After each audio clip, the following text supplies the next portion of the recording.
Det, som jeg gerne vil bede dig om at gøre, er at sætte dig godt til rette i den her stol, hvor du sidder, eller eventuelt lægge dig på din seng. Det er ikke vigtigt, at du koncentrerer dig om at høre efter, hvad jeg siger til dig. Så prøv at forestille dig et billede af, at det, jeg fortæller, bevæger sig ind igennem det ene øre og ud igennem det andet. Og når det er netop fordi, du ikke behøver at koncentrere dig om at lytte til, hvad det er, jeg siger, så er du faktisk meget velkommen til at blunde eller lægge dig til at sove.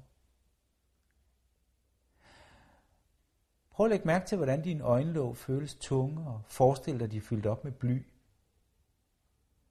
Forestil dig på samme måde, at dine arme og dine ben og din krop er fyldt op med bly. Så du hele tiden oplever, at du bliver tungere og tungere og tungere i kroppen. Forestil dig, at spændingen i musklerne i kroppen forsvinder fuldstændig. Så du oplever, at din krop bliver mere og mere tung og mere afslappet. Det er dig, der har taget en beslutning om at gøre noget ved din vægt, og derfor er det naturligt, at det vil lykkes for dig.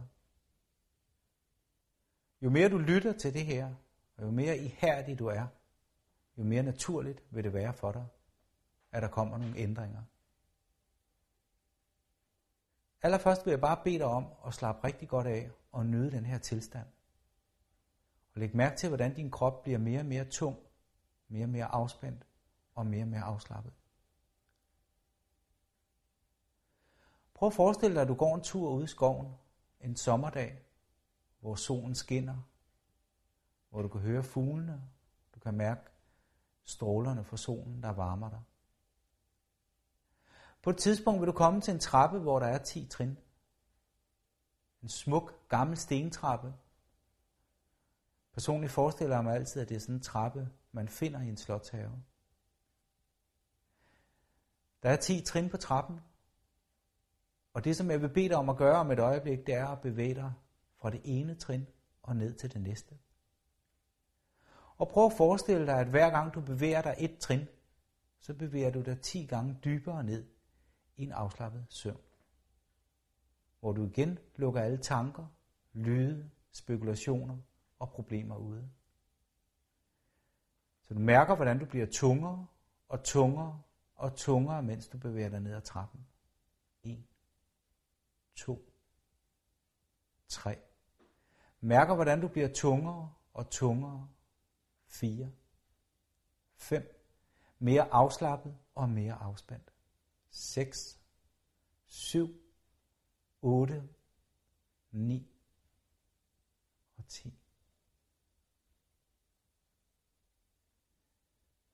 Som du kan se, er der en trappe mere, og naturligvis vil jeg bede dig om igen at bevæge dig ned ad den her trappe. Men allerførst vil jeg bede dig om at sætte dig på det første trin, og stadigvæk bare nyde atmosfæren, fuglene der synger, og nyde den her specielle, afslappede tilstand, du har i kroppen. Som du kan se, så står der en taske ved siden af.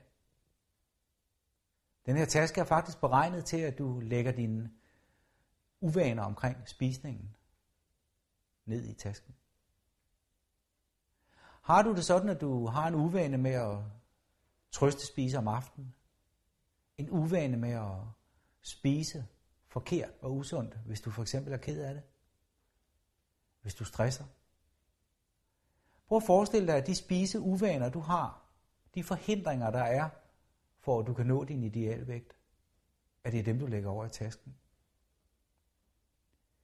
Det er faktisk ikke så vigtigt, hvad de dybere grunde kan være til, at du har det her problem, og hvor længe problemet har været her. Det, der er det vigtigste, det er, at du tager en beslutning om, at du vil gøre noget drastisk ved det. At du vil have nogle ændringer, som er holdbare og som bliver ved med at være der. Det er dig, der har et ønske om at gøre noget ved det her, og derfor er det meget naturligt, at det lykkedes. Vær nu god ved dig selv og læg de her problemstillinger, uvaner over i tasken. Og prøv en gang at forestille dig, hvor stor en befrielse det er, ikke mere at skulle slæve rundt på de her problemstillinger.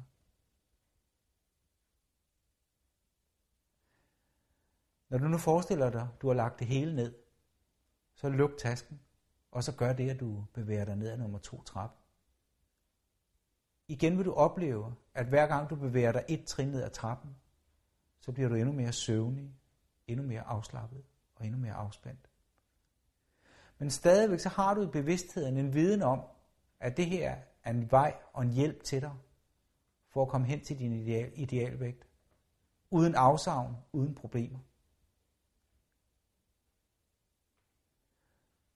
Så forestil dig som sagt, at problemstillingerne ligger i tasken, og det du gør er, at du bevæger dig ned ad trappen.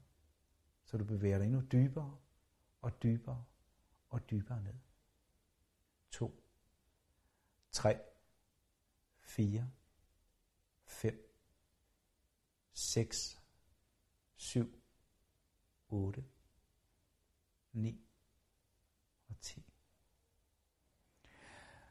Normalt er det sådan, at når man gør noget seriøst for at tabe sig, så føler man tit, at man lider afsavn. At man synes, det hurtigt bliver besværligt, problematisk. Jo oftere du lytter til den her sekvens, jo oftere vil du opleve, at det føles naturligt at spise sundere.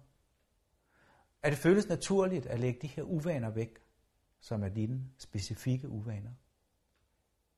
Det betyder, at du får mere overskud, føler dig mere glad, får en anden følelse og en anden fornemmelse i kroppen. Det er dig, der har besluttet dig for, at de her ændringer skal være der nu. Prøv at forestille dig en tilværelse, hvor du rydder op, hvor du fjerner de her uvaner, som er dine. Er det ikke mere naturligt at trøste spise om aftenen? Er det mere naturligt at være mere bevidst om, hvad du spiser?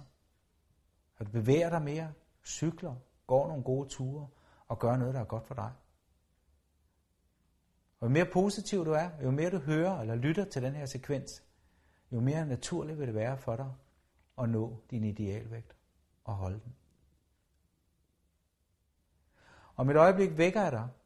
Det foregår på den her måde, at jeg tæller langsomt fra 1 til 7. Og først ved 7-tallet vil jeg bede dig om at åbne øjnene. Prøv lige endnu en gang at mærke efter i kroppen den her specielle følelse af glæde, overskud og energi, og en viden om, at det her vil lykkes for dig. 1, 2, 3. Jeg vil gerne vække dig, og jeg vil gerne vække dig med en følelse af energi, overskud og masser af glæde i kroppen. 4, 5, 6 og 7. Du har nu åbnet dine øjne igen. Prøv at mærke den her afslappede, afspændte følelse, du har i kroppen. Mærk den her følelse af energi og overskud. Jeg vil ønske dig alt muligt held og lykke med dit vægttab.